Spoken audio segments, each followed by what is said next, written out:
2 September 2022 देशाच्या इतिहासात नाव कोरपीत दीस थारलो।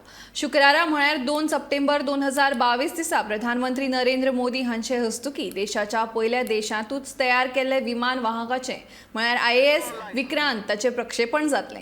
ही घडणूक आनी हो दीस देशा खातीर म्हत्वाचो आसतलो अशें भारतीय नौदळान आयतारा ट्विटरा वरवीं म्हणलें। पळयात भारतीय नौदळान प्रसारीत केल्लो IAS विक्रांताचो हो व्हिडिओ।